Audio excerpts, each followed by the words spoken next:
Eh bien, bonjour à toutes et à tous. Cette fois-ci, je n'ai pas oublié de couper le micro comme ça m'arrive plus souvent qu'à mon habitude, que je ne devrais. Donc aujourd'hui,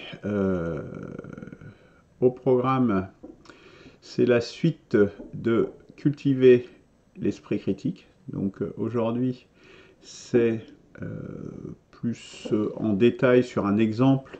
L'exemple, c'est le réchauffement climatique. C'est comment est-ce qu'on s'en aperçoit, comment est-ce qu'on vérifie, etc. Donc c'est prendre l'exemple pour dérouler l'esprit critique. L'esprit critique, avoir l'esprit critique, c'est à la portée du plus grand nombre. Il n'y a pas besoin d'être un intello ou n'importe quoi pour cultiver son esprit critique. Chaque citoyen doit être en mesure, le plus possible, d'être capable de juger par lui-même et donc de cultiver son esprit critique. C'est quelque chose qu'on doit faire, qu'on essaye de faire, mais qu'on fait assez tardivement, je trouve, dans les écoles, mais qu'on devrait faire ça justement à tous les niveaux, et même peut-être déjà dès l'école primaire. Alors, avant de parler de ça, on va parler un petit peu d'actualité. Bah, évidemment, toujours le Covid-19, hein, avec le gouvernement dont le seul objectif, c'est de minimiser l'impact économique pour les siens, hein, pas pour les petits, puisque sur les marchés ou les choses comme ça, les marchés publics, ça, ils s'en fichent. Quand c'est les petits commerçants, c'est pas très gênant. Et on vole au secours aussi des grands groupes s'ils sont impactés, mais c'est d'une certaine économie et pas de toute l'économie. Et la santé publique, bah, elle passe au second plan, ce qui explique le retard à l'allumage permanent de ce gouvernement. Et la semaine dernière, enfin, ou il y a quelques jours, Macron, il parlait encore d'approfondir l'Europe, alors qu'elle est quand même de plus en plus remise en cause et elle était complètement inutile dans cette dernière période. Et lui, il veut encore approfondir ça, c'est-à-dire on creuse la tombe, mais on veut encore continuer à creuser. C'est complètement inacceptable. C'est inacceptable. Et donc cela se fait au détriment des Français, par la santé, bah, par leur santé, et même leur santé, pas simplement le Covid en tant que tel, mais aussi la santé mentale ou le retard des gens qui doivent être soignés, etc. L'austérité qui va venir, qui va être imposée aux Français, et la misère. Tout ça pour la misère à venir et qui est déjà en cours, hein, parce qu'il y a des gens qui sont dans des situations difficiles dès maintenant, hein, très difficiles, hein, pour pas dire plus. Bref. Donc en fait, il va nous précipiter vers la Grèce. Il faut approfondir l'Europe. Allons, appliquons l'austérité de la Grèce à la France. Et puis, enfin, je le répète encore une fois, mais il y a aussi cette mise à cul, hein, pour parler crûment, de la sécurité sociale et de tous les organismes sociaux. C'est-à-dire que les organismes sociaux n'ont plus aucune recette. Par contre, l'État, lui, il a toujours ses recettes, hein. La TVA, elle n'est pas supprimée. Les prélèvements sur les impôts sur le revenu, ils ne sont pas supprimés, hein. Tous les prélèvements d'impôts, l'alimentation de l'État, lui, on n'y touche pas. Mais de tous les organismes sociaux, les prélèvements sont suspendus. C'est-à-dire qu'on est en train de détruire, aujourd'hui, ils profitent c'est vraiment un crime absolu. Ils profitent de cette maladie, de cette situation pour pénaliser et pour favoriser demain de nouveau les grands groupes d'assurance qui vont vous vendre des assurances privées, dont on voit le résultat aux États-Unis, hein. Voilà. Bon. Bah, je suis un peu remonté. C'est parti. Bon. Euh, autre, autre sujet dans l'actualité, c'est dans cette situation, il y a un foisonnement d'initiatives, un foisonnement d'idées, il y a un bouillonnement citoyen. Bon, la semaine dernière, je vous parlais notamment du jour se lève, Mais ce n'est pas la seule initiative. Donc il y a le jour se lève, il y a une autre initiative que j'ai vue, donc les véritables serviteurs de la France. Il y a plein d'initiatives comme ça qui sortent et qui sont de plus en plus d'actualité. D'autres initiatives encore, il y a Michel Onfray qui lance sa revue Front Populaire, dont le but est un peu comme la 6ème République, il y a un président pour la 6ème République, qui est de rassembler justement les peuples et le peuple de droite et le peuple de gauche pour nous débarrasser de ce peuple du centre, ou de je ne sais pas comment on peut l'appeler, de ce néolibéralisme, du libéralisme libertaire, et nous libérer et faire une union nationale, mais des patriotes français de droite comme de gauche, hein, parce qu'il faut unifier au-delà des clivages actuels, parce que sinon on n'y arrivera jamais. Hein. On le voit bien dans quelle impasse politique on est. Il y a vraiment, donc il y a un foisonnement, et puis il y a même, bon, il y a un de mes amis qui m'a signalé, Florian Philippot, qui lui parle carrément de la révolution qui vient. Enfin, il y a une petite vidéo assez, alors je ne veux pas dire amusante, mais significative au moins, enfin, vous voyez la tête qui est là sur le truc. Voilà, il y a un bouillonnement, il y a un foisonnement en ce moment d'initiatives, un bouillonnement. Le peuple est en train de se mettre en train, le peuple est en train de se mettre en marche, et il doit s'unifier. Hein, pour pas se tromper, pour pas partir dans la violence et des choses comme ça qui ne porteront à rien. Et c'est là tout le sens de l'initiative Un président pour la 6ème République, c'est qu'elle est conçue dans cette optique-là, dans l'optique d'être un phare, de donner une sortie politique positive à la hauteur, parce qu'on est dans une situation où on a toute la barbarie qui arrive avec tous les éléments. J'en parlerai vraiment la semaine prochaine. Ça fait plusieurs fois que je dis que je vais parler de la barbarie. Je vais l'évoquer, je vais de nouveau l'évoquer et creuser dans les détails et montrer que ça va impacter absolument tout le monde, et tous ceux qui croient qu'ils vont s'en sortir et qui vont passer à travers des gouttes, ils s'illusionnent profondément, mais vraiment profondément. Voilà pour cette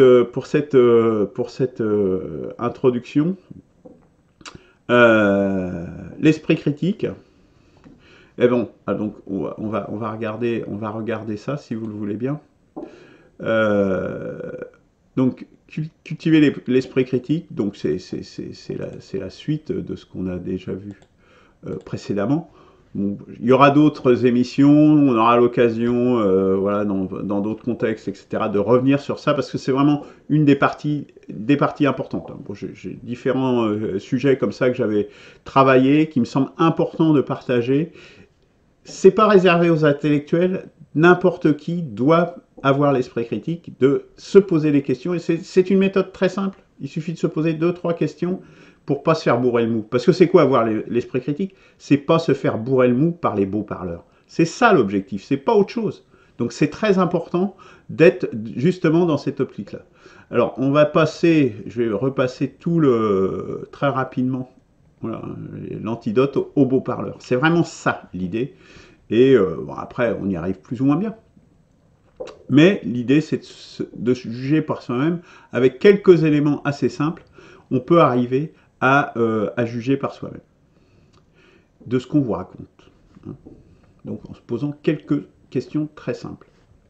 Donc à travaux pratiques, donc sur un exemple, on va reprendre un exemple. On avait pris l'exemple de la feuille de jeter les facturettes. C'était rapidement, qui était proposé par une députée LREM, si vous vous rappelez, et qui était vraiment un gadget, puisque c'était 0,3% de la consommation de papier qui pouvait être épargnée grâce à ça. C'est-à-dire c'est vraiment n'importe quoi. C'est-à-dire c'est vraiment l'écologie à la Jadot, à tous ces gens-là qui sont de la fausse écologie, qui sont juste là pour avoir des places, pour se faire briller, pour faire les kékés, je dirais, et juste faire le beau et se dire bah, moi je suis bien, je suis écolo. Machin. Et dans la pratique, ça change absolument rien. Hein. Et on va dans le mur là quand même. Hein. Alors, les questions sont simples.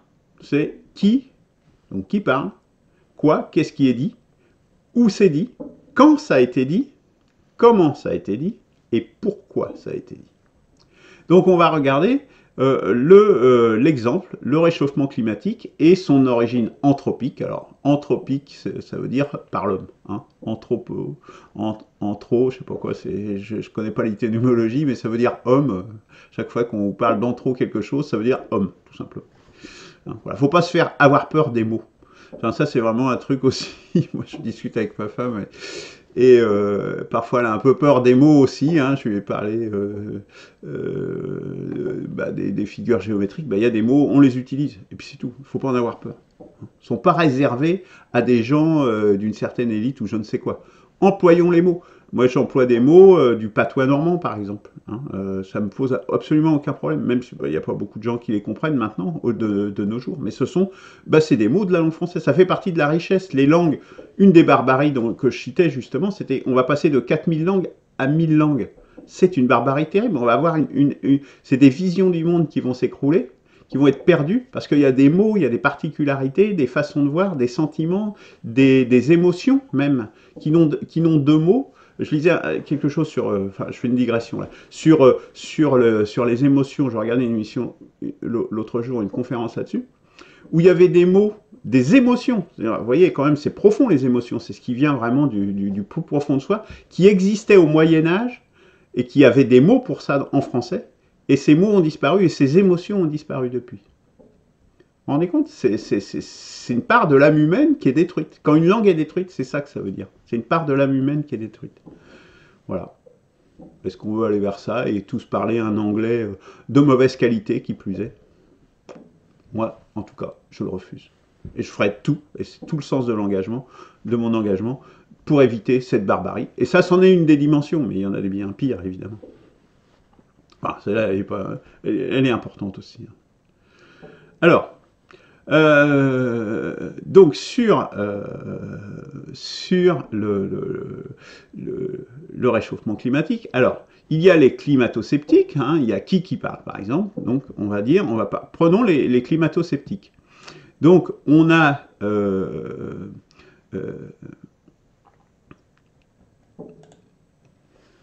Climate Change Report 2014, donc c'est le dernier rapport complet, je crois, à ma connaissance, du GIEC, hein, donc qui est l'organisme qui a été créé justement. Donc là, c'est le Haut Conseil pour le climat. Je m'excuse, j'ai pas eu le temps de réviser. Et donc, qui parle? Donc, d'un côté, on a des gens qui sont des scientifiques et qui sont de différentes organisations. Et puis, on a des climato-sceptiques. Donc, on a Claude Allègre, qui est géochimiste et qui était qui est un homme politique français, et qui était en tout cas un homme politique français, qui était membre de l'IPGP. Vincent Courtillot, donc qui est géophysicien, qui est spécialiste du magnétisme, ou Dominique de Montvalon, qui est journaliste et éditorialiste français.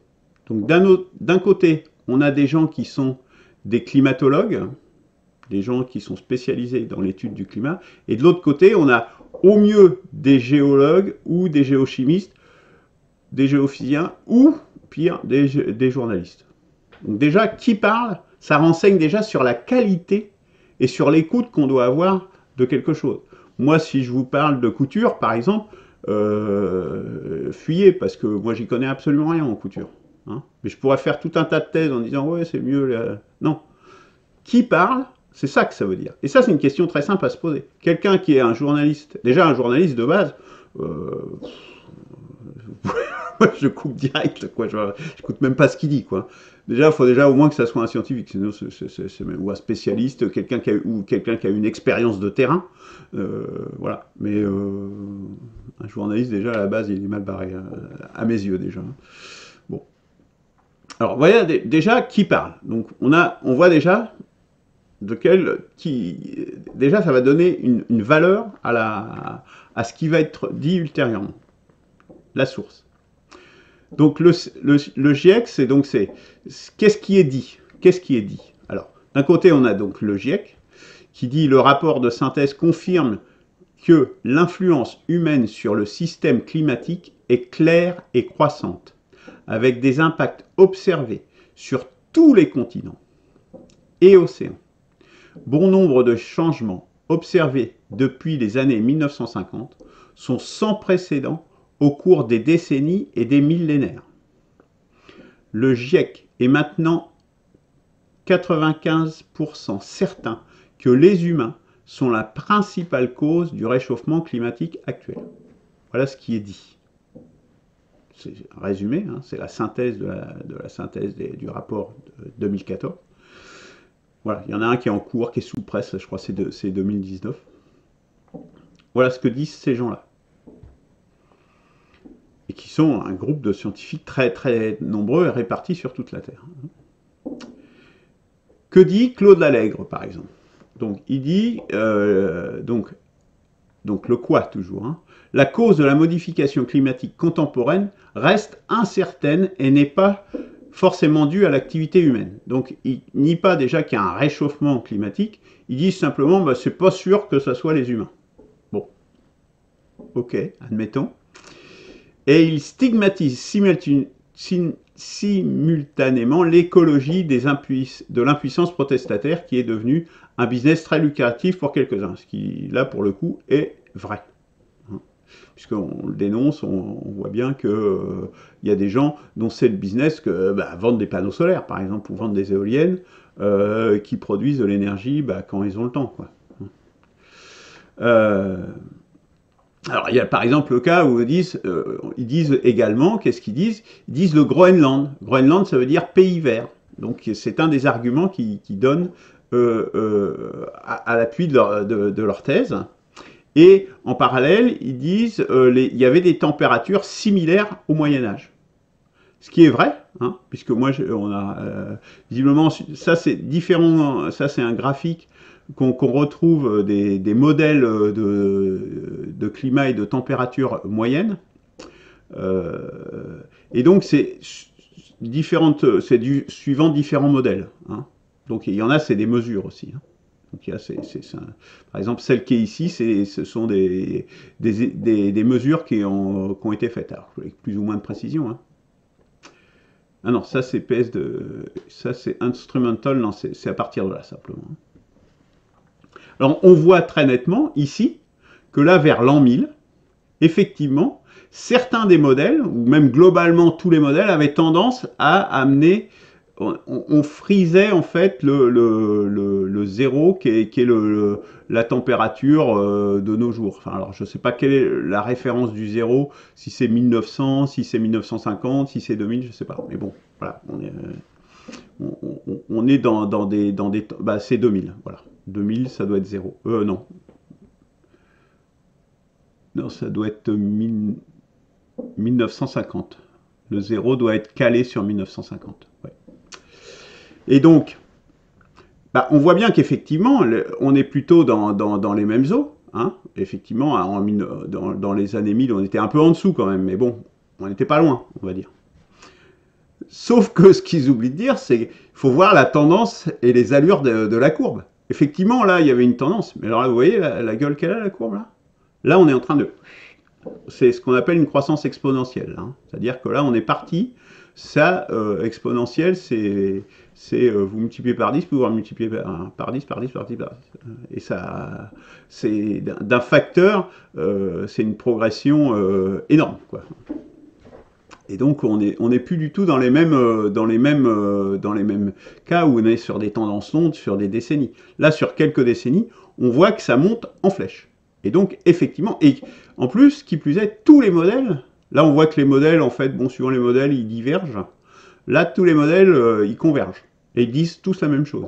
Ça monte de façon exponentielle. Bon, d'accord.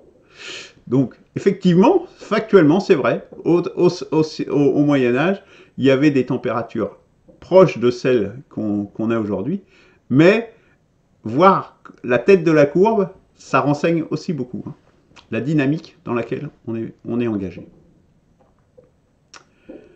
Alors, le quoi encore, c'est la température moyenne en France, selon Météo France. Donc, un autre organisme, hein, c'est pas partie du GIEC. Météo France, on voit l'évolution des températures donc avec ce qui est au-dessus et ce qui est en dessous d'une moyenne.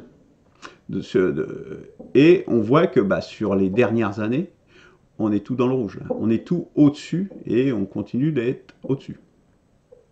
D'accord ?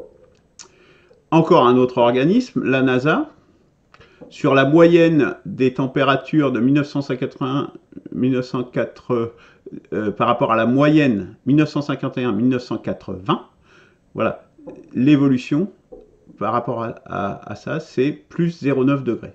Donc, ils ont pris une moyenne dans le passé sur une période relativement longue et on donne un écart de 0,9 degrés par rapport à cette période, par rapport à la période actuelle, c'est-à-dire 2017. Troisième organisme, en 2017, troisième année la plus chaude de l'histoire. Ça, c'est la NOAA, c'est l'Administration nationale océanique et atmosphérique américaine. Donc un troisième organisme qui dit que la troisième année la plus chaude pour eux, ils s'occupent des océans, hein, c'est 2017 a été la troisième année la plus chaude depuis qu'ils font des mesures.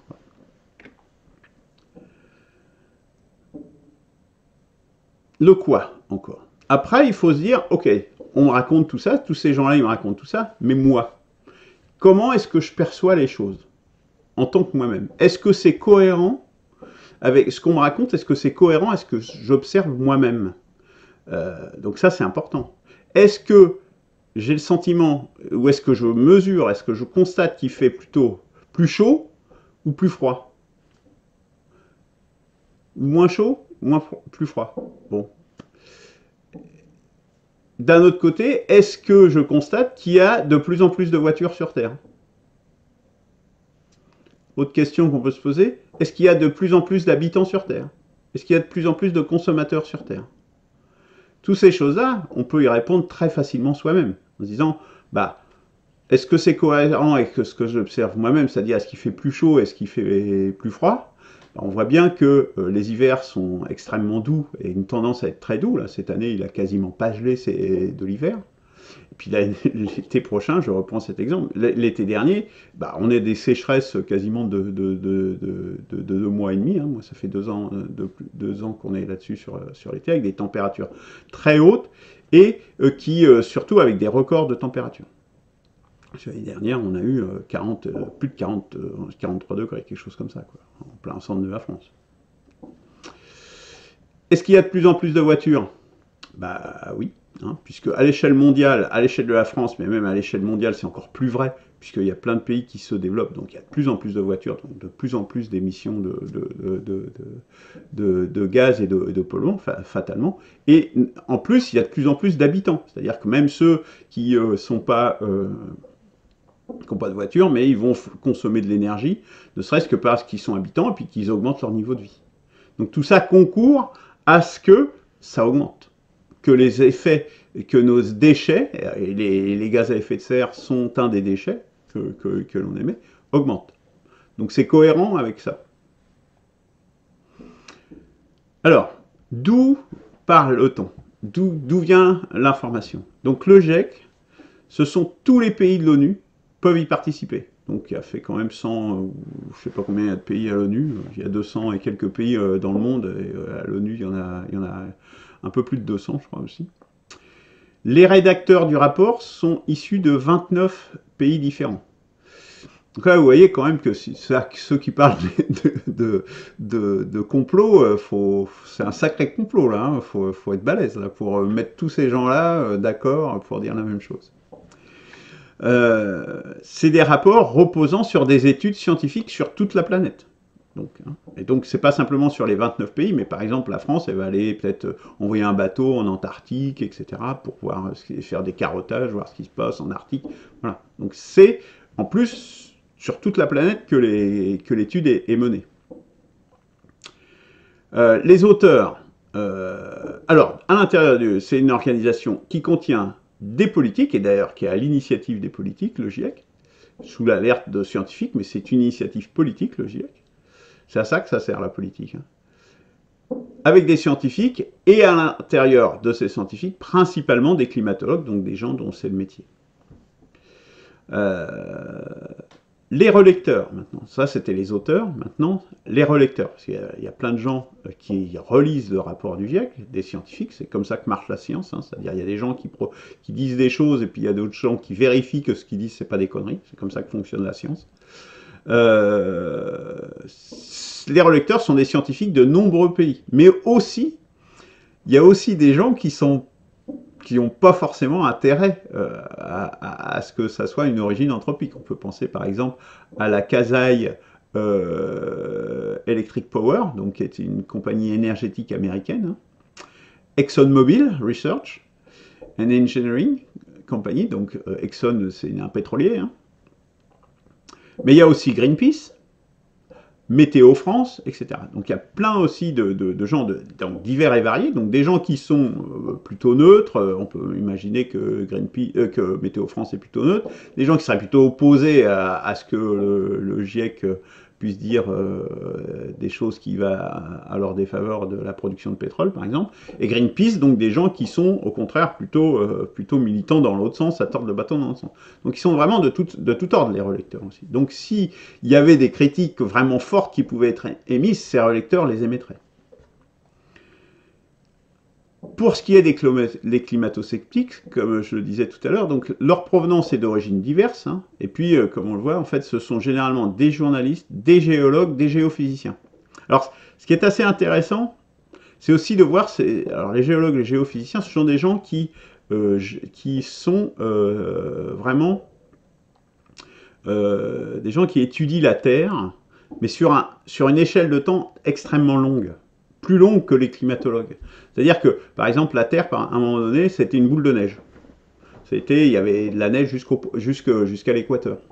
Donc les géologues, ils étudient, c'est leur échelle de temps. Hein. Ça, c'est arrivé je sais plus, il y a 2 ou 3 milliards d'années, je me rappelle plus, donc c'est quand même il y a très longtemps. Mais il y avait de la neige, la Terre était complètement une calotte polaire. Donc, vous voyez, donc eux, ils sont sur ces échelles de temps. Alors évidemment, pour eux, là, ce qui se passe là, ils ont un biais, je dirais, qui est pertinent dans leur cas, parce que eux, c'est comme ça qu'ils travaillent. Donc c'est logique pour eux d'avoir ce biais.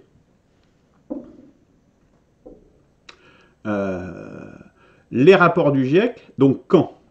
Le rapport du GIEC, on a eu 1990, 1995, 2001, 2007, 2014, et puis il y en aura, voilà, c'est en 2022 qu'il y en aura le prochain rapport. Vous voyez, ça vient pas de rien, il y a un historique, il y a une base solide. Le fait que ça se répète et qu'on va toujours dans le même sens, etc., c'est pas non plus,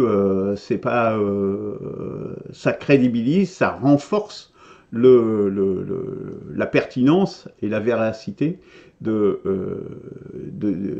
la crédibilité de celui qui dit quelque chose. Et puis il y a un résumé à l'intention des décideurs politiques en 2018 qui ont vraiment, enfin là, ils ont vraiment tiré la sonnette d'alarme, parce qu'il faut vraiment faire quelque chose. Même si admettons qu'on fasse plus rien aujourd'hui, avec tout ce qu'on a déjà émis, et l'inertie, parce que le CO2, ça reste un siècle, c'est à peu près l'ordre de grandeur, c'est au moins un siècle dans l'atmosphère. Donc avant que ça redescende, donc même si on arrêtait toutes nos émissions aujourd'hui, la température continuerait d'augmenter, il ne commencera à diminuer qu'à l'échelle de 1 ou 2 siècles. Hein. Bon, c'est ça que ça veut dire. C'est pas pareil pour le méthane qui est un gaz très puissant à effet de serre, mais qui a une durée de vie de 10 ans dans l'atmosphère. Donc voilà. Comme les nuages, par exemple. C'est un des arguments des... Enfin bon, peut-être on va y venir tout à l'heure, donc je ne vais pas déflorer ça. Alors, les climato-sceptiques, quand? Donc Claude Allègre, en 1987, donc il affirme dans un ouvrage d'entretien, donc c'est même pas un ouvrage, je dirais, théorique ou même de vulgarisation scientifique, c'est juste une grosse interview, on va dire, quoi, hein, qu'on n'est pas certain, que l'homme perturbe le climat. Et il change d'avis en 95 où il écrit une chronique fausse alerte pour Le Point. Donc là, c'est même plus dans un livre, c'est juste dans un magazine, quoi. Un magazine grand public. Et en 2006, dans les chroniques dans l'Express, il met en doute l'origine humaine du réchauffement climatique. Vincent Courtillot, pour lui, dit en 82, il a publié dans Nature un article sur le réchauffement climatique. Et en 2019, il est pétitionnaire aux dirigeants de l'ONU, assumant qu'il n'existe pas d'urgence ou de crise climatique.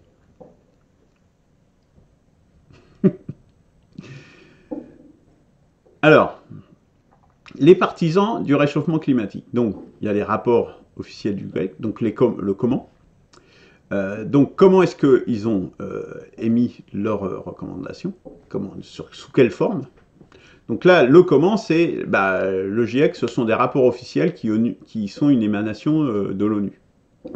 Et donc, c'est issu, ça s'appuie sur des travaux de recherche qui sont publiés dans des revues scientifiques ou sur des sites d'agences officielles comme donc des climatologues, la NASA, la NOAA, Météo France, le BRGM en France, etc. Claude Allègre, lui, donc l'imposture climatique ou la fausse écologie, donc c'est un ouvrage d'entretien avec le journaliste Dominique de Montvalon, donc qu'on retrouve par ailleurs. Et l'Académie des sciences, dont Allègre était membre, a examiné la thèse qu'il défendait, selon laquelle le réchauffement climatique ne trouvait pas sa cause principale dans les émissions de CO2 liées aux activités humaines. Et a réfuté, c'est-à-dire l'organisme dans lequel il travaillait, a réfuté cette thèse dans un rapport publié le 20 octobre 2010. Alors on parle de thèse, c'est pas une thèse de doctorat ou de choses comme ça, c'est juste thèse au sens, la thèse de ce qu'il dit, quoi. Pourquoi? Alors, on pourra dire, pourquoi est-ce que ces personnes-là disent ça? Le GIEC, sa raison d'être, c'est le réchauffement climatique. Donc là, c'est vrai que ça, c'est une pierre dans leur jardin, puisqu'il a été créé justement pour parler du réchauffement climatique, parce qu'on soupçonnait qu'il y avait déjà le réchauffement climatique, donc on a créé cet organisme pour l'observer. Donc ils ont, on pourrait dire, intérêt, si on peut parler comme ça, à dire, bah oui, il y a du réchauffement climatique, puisque c'est un peu leur raison d'être. Les climato-sceptiques, eux, comme je disais, c'est des géologues qui travaillent sur d'autres échelles de temps. Et malheureusement, dans la géologie, il y a aussi des collusions possibles avec des industriels, voire des pays où l'énergie et le pétrole sont importants. Hein. On l'a vu, l'intervention notamment de l'Arabie Saoudite lors d'une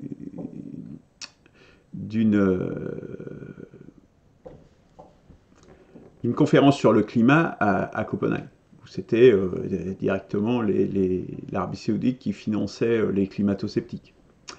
Donc avec une collusion, évidemment, des géologues qui, eux, comme ils étudient la Terre, ils étudient les gisements justement pétroliers, et donc ils sont proches de ces pays et des secteurs de l'énergie.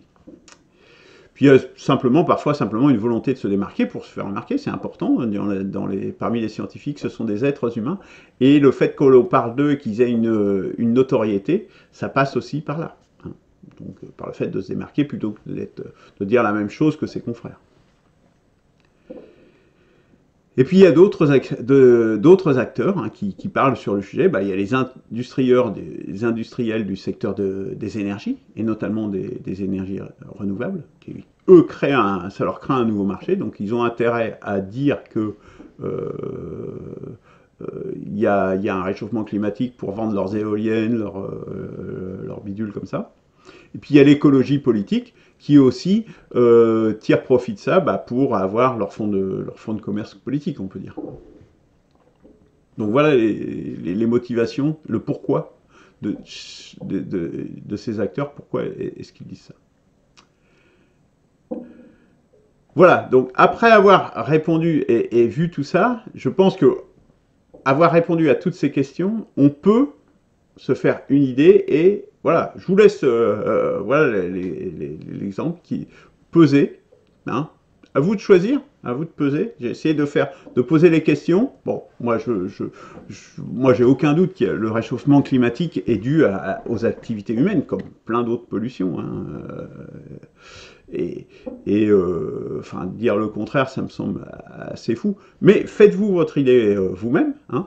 Il y a même eu une autre étude que je cite pas là, mais qui est là, et qui a été faite en fait par quelqu'un qui circule également.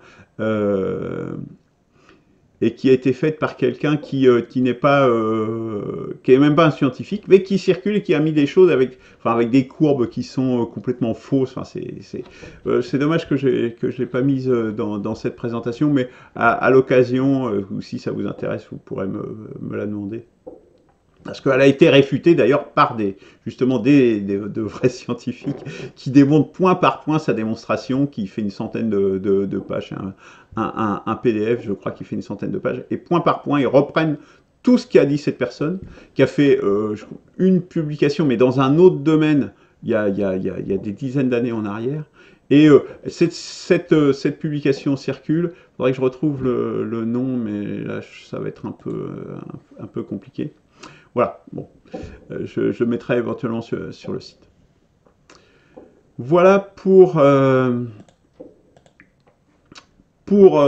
l'esprit critique. Donc répondez par vous-même, jugez par vous-même. Il y a les éléments, il y a les questions qu'il faut se poser. Et après, à partir de là, vous pouvez vous faire votre idée. Exercez-vous à le faire, c'est tout ce que je peux dire. Recherchez la vérité, allez vers ce qui est rationnel et ce qui est réel, ne pas se raconter d'histoire, c'est très important, puisque à partir de là, on peut avancer, on peut marcher. Parce que si on se raconte à soi-même des histoires ou qu'on raisonne très vite en disant « Ouais, mais celui-là, il est comme ça, donc machin », bon. Je prends un autre exemple, celui de la chloroquine. Aujourd'hui, enfin, moi, honnêtement, je n'en sais absolument rien. J'en ai déjà parlé, je dis, bon, c'est un médicament qui est utilisé, donc on n'a pas beaucoup de risques à l'utiliser si on l'utilise à bon escient. Par exemple, pour certaines personnes, ça serait pas bon. Moi, par exemple, il faut surtout pas que j'en prenne, hein, parce que c'est mauvais pour les gens qui ont des problèmes cardiaques. Donc voilà, mais on connaît ces conditions d'usage. Dans des conditions d'usage, bon, pourquoi pas ne l'utiliser si ça peut avoir un effet sur le Covid-19. Mais ça ne veut pas dire que est-ce que ça marche à 100%. Franchement, j'en ai aucune idée. Ce que je dis simplement, c'est qu'il y a peu de risques si on l'utilise dans des bonnes conditions. Donc, à part ça, on n'a pas de traitement. Bon, bah, si ça peut marcher, en plus, c'est que on peut en tirer que du positif, puisque c'est un médicament sur lequel on a beaucoup de recul. Mais attention, parce que bon, moi je n'affirme pas que ça marche. Soyez prudent en disant ça marche. Peut-être dans quelques mois, peut-être on dira ah bah non, on s'est aperçu, on a fait des meilleures études, on s'est aperçu qu'en fait ça marchait, mais que l'amélioration était de 3% ou le contraire. Bon, voilà. Moi, je ne suis pas un spécialiste du domaine. J'observe comme ça, et je dirais, à ce stade, je suis incapable de dire si c'est positif ou si c'est négatif, la chloroquine. Incapable. Et je défie quiconque de pouvoir l'affirmer de façon absolue. La seule chose que je dis, c'est on prend peu de risques, si on l'utilise correctement, à l'utiliser. Voilà, c'est tout. Alors, pour conclure, et pour revenir plus dans l'actualité, hein, je vais me répéter par rapport à la dernière fois, mais c'est tellement important que à la sortie du confinement, ne tombez pas dans les pièges de la violence et Macron, il a toutes les réponses, il a tout ce qu'il faut, il adore ça. D'ailleurs, c'est ce qu'il a fait avec les Gilets jaunes, hein, où ils ont instrumentalisé les Black Blocs. Moi, je serais des Black Blocs, mais enfin, arrêtez, quoi. Vous voyez pas que vous faites le jeu de Macron? Vous voyez pas que c'est lui que vous servez en vérité par vos conneries? Rejoignez le peuple, construisez quelque chose avec nous, avec la 16e République, avec d'autres gens, on voit qu'il y a une effervescence populaire. Tout ce que vous allez faire, c'est donner des armes à Macron pour nous abattre, pour nous taper dessus. Et pour nous sanctionner, pour sanctionner la moindre personne, le moindre Français honnête qui va se retrouver à faire un faux pas et à le sanctionner. Vous allez donner toutes les armes pour faire ça, à mettre de la vidéosurveillance, de la surveillance par téléphone mobile, etc., par drone et compagnie. Voilà ce à quoi vous allez aboutir. C'est ça que vous voulez? Vous voulez travailler avec votre adversaire, marquer des buts contre votre camp? Arrêtez. Et puis d'un autre côté, la violence, ça ouvre la porte aux tyrans.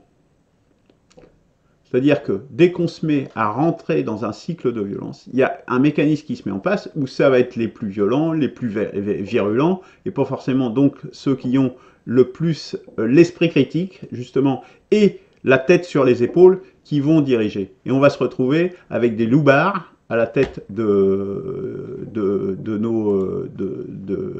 du peuple et qui vont devenir des tyrans. Et voilà, c'est comme ça que les dictatures arrivent. Donc, la violence, normalement, on n'en a pas besoin. Si on est fort, si on a le nombre, on n'en a pas besoin. Ça se fait naturellement. Et donc, l'initiative Un président pour la 6ème République, c'est justement le moyen de transformer ces crises, ces chocs, en opportunités et pour ouvrir un avenir bonifié. Ça représente un espoir civilisé. C'est ça. Parce que aller dans la violence, c'est aller dans la barbarie. Il faut éviter la barbarie. Il y a plein de choses qu'il faut qu'on va vers la barbarie. Demain, s'il y avait une révolution, moi je crains qu'il n'y ait rien de bon qui en sorte, parce qu'il n'y a plus de perspective politique. Pour qu'une révolution donne de bons résultats, il faut savoir ce qu'on va construire, avoir une idée de ce qu'on veut construire. Vous croyez qu'il y a beaucoup de gens et qui sont un peu... Enfin, voilà, vous écoutez les chansons de rap ou des choses comme ça, vous croyez que ces gens-là, ils vont construire quelque chose de positif pour demain? Hein, si c'est des gens comme ça qui prennent le pouvoir, hein, ou leurs frères, etc., hein, je ne crois pas que ça va donner bon. On a tout intérêt à viser un espoir civilisé, et il y a la possibilité, puisque regardez les vidéos de ce qu'on dit, les principes fondamentaux sur lesquels on a une marge de manœuvre en redonnant le pouvoir au peuple, en étant réaliste, en connaissant qu'il y a des forces qui travaillent la société, et ne pas tenir compte de ces forces et faire une constitution qui serait purement idéaliste, attention, ça c'est sûr que ça ne marchera pas non plus, hein, il faut rester sérieux, je dirais. Hein. Il est temps d'être sérieux, il est plus que temps d'être sérieux, raisonnable, et d'avoir les pieds sur terre. Donc il faut un choc. Oui, mais s'il faut un choc, c'est un choc populaire. Un choc qui nous fasse aller vers le positif, qui nous fasse aller vers une nouvelle civilisation, quelque part. Hein. C'est réinventer la civilisation. Parce que le contraire de la barbarie, c'est la civilisation. Donc, et ça ne se fait pas comme ça, sans idée, sans réfléchir, sans un but, sans une perspective. Donc je vous le promets, la prochaine fois, je veux vous parler de la barbarie. J'ai déjà un texte qui est prêt là-dessus, et puis enfin, j'ai beaucoup travaillé sur le sujet. Et pour vous montrer justement que ça concerne bien tout le monde, il y a notamment, j'ai échangé avec un macroniste cette semaine, qui était un de mes anciens chefs, et qui me dit « Ah, mais moi je suis macroniste ». Donc je lui présentais un président pour la 6ème République, il dit « Moi je suis macroniste » et tout ça. Et je lui ai fait une réponse, croyez-moi, courte, mais qui lui montre que lui aussi il va être dans la barbarie. Et lui aussi il va déguster. D'ailleurs, je lui ai dit, mais dans la barbarie tu es, puisque tu es confiné aujourd'hui. Tu es déjà dans la barbarie. Et tes enfants, ils vont pas déguster? Parce que lui, il croit, lui, son truc, c'est la régionalisation. Voilà, la régionalisation, c'est-à-dire faire des Länder, comme en Allemagne, etc. Ils sont obsédés par les Länder, c'est-à-dire démanteler la France. C'est ça leur objectif. Quand on vous parle de décentralisation, bien souvent, et de régionalisation, c'est en fait le but, c'est pas tellement de régionaliser, c'est de démanteler la France pour pouvoir faire leur Europe fédérale qui n'existera jamais, qui ne marchera jamais. La seule chose qui va arriver, c'est à démanteler la France, donc qui sera un facteur favorisant de la barbarie, avec des tyrans locaux de toute nature. Et puis, plus une unité nationale, et donc, bah, c'est la débandade, quoi. Voilà. Voilà un autre exemple de barbarie, là où on la trouve, et qui n'a pas l'air comme ça si évidente, mais qui est très importante. Alors, je vais finir quand même à remercier tous les soignants, hein, et tous les gens qui sont en première ligne face à la maladie. Ça, c'est important de leur tirer le chapeau, et de dire que s'ils sont là, et si on a ce système de santé, malgré qu'il était abîmé, comme je l'ai montré dans la vidéo de quoi le Covid-19 est-il le signe, C'est grâce à la sécurité sociale, c'est grâce à notre système social de l'après-guerre, qui a été construit dans l'après-guerre par De Gaulle, avec le Parti communiste à l'époque et le Conseil national de la résistance. C'est grâce à cela qu'on a ça. Et c'est à ça qu'ils s'attaquent. Et c'est avec le Covid, ils essayent de s'attaquer à ça, ce Macron-là. Et sa clique de gangsters. Ce sont des gangsters. Appelons un chat, ce sont des gangsters. Puisque c'est un gang qui veut remplacer un organisme social par des choses privées qui vont dégrader le niveau de service rendu aux citoyens. Donc, merci à eux et merci à notre système, hein, qu'il faut sans doute améliorer, etc. Mais il y a des propositions, hein, vous voyez, notamment la Chambre des forces productives. La Chambre des forces productives dans la 6e République, c'est la chambre paritaire, donc avec du patronat, des salariés, mais aussi d'autres forces sociales, comme les agriculteurs, qui tiennent une place importante aussi pour la ruralité, et qui ont en charge justement tout ce qui concerne les rapports sociaux et les rapports de production. Et ça, c'est très important, puisque cette chambre, qui n'existe pas aujourd'hui, gérera justement, administrera, comme c'était le cas auparavant, la sécurité sociale et les ACEDIC. Ce sont des organismes, normalement, qui sont des organismes paritaires, comme les chambres de prud'homme. Hein, c'est la même chose. Donc, ça n'a rien à voir avec le gouvernement. Ça, ce sont des choses qui sont issues de nos cotisations. Ce n'est pas des impôts, ce n'est pas l'État. Ça n'a rien à voir avec l'État. C'est une autre organisation. Ils se sont accaparés ça. L'État s'est accaparé et a mis le grappin dessus, mais l'État n'a aucune légitimité en tant que tel. Et donc, il faut institutionnaliser ça. Le moyen d'institutionnaliser, c'est justement par cette Chambre des forces productives qui a bien d'autres vertus, croyez-moi. Mais bon, c'est pas le lieu d'en discuter, mais on en discutera. Donc, merci à nos soignants, merci à ceux qui sont en première ligne. Portez-vous bien, prenez soin de vous. Comme je vous l'ai dit, hein, c'est une maladie grave et lorsqu'elle vous atteint, qui est vraiment très, très délétère. Hein. Et donc, préparez-vous pour les prochains chocs à venir, hein, et abordez-les de façon à ce qu'on en sorte par le haut. Et donc, rejoignez l'initiative Un président pour la 6e République. Voilà, donc participez, envoyez un email, visionnez la vidéo des actions pour la 6e République. C'est le moment, le foisonnement est en train de se produire, il faut s'engager. Hein. Devenez un citoyen actif, engagez-vous. À bientôt, à la semaine prochaine, au revoir.